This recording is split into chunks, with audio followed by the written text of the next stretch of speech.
Ito na mga lodi ang gawa ko. Gawa ko rito. Sa kanyang busina.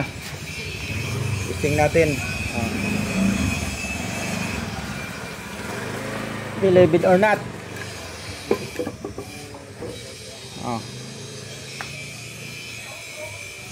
Naka-post, naka-ano na yan.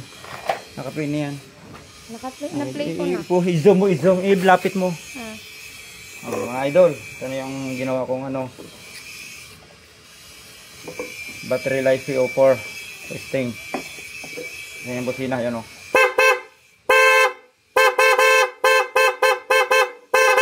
Yan. O, di lakas, di ba? Ito lang yun, ang ginawa ko, apat na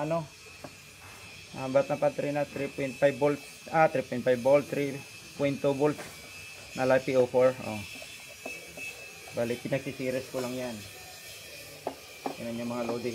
Yan. Ito yung kanyang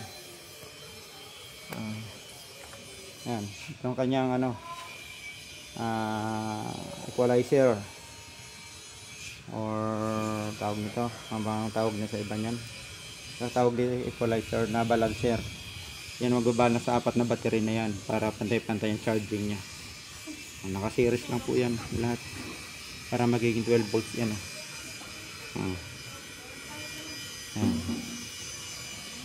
Diba mga lodi? Ayos ba? So nung gusto kong pagawa, PM lang. Magbibinta din ako nito. Ayan. Anong ginamit ko?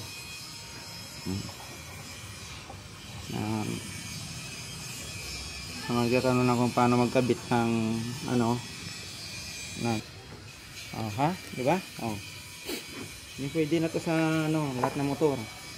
Ang ganda nito kasi matibay talagang battery ng Life VO4. Tibay talaga yan. Sa loob niya na balancer niya. Ibalik ko na sa loob niya.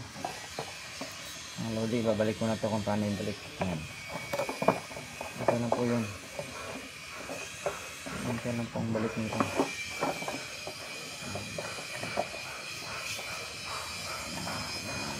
Mga load.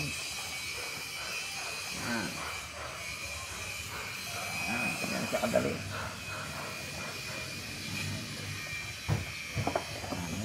Ayan, nakakunis yung mga wire sa ilalim. Sa kabila ko din. Bali, kasi yung lagay nito is 5L. Kasi pag 4L, medyo angat yung battery nito. 4L. Ganito lang siya konti yan, angat. Kaya talaga yung battery niya, lagayan is 5L. Para saktong-sakto dito. Diba? Okay?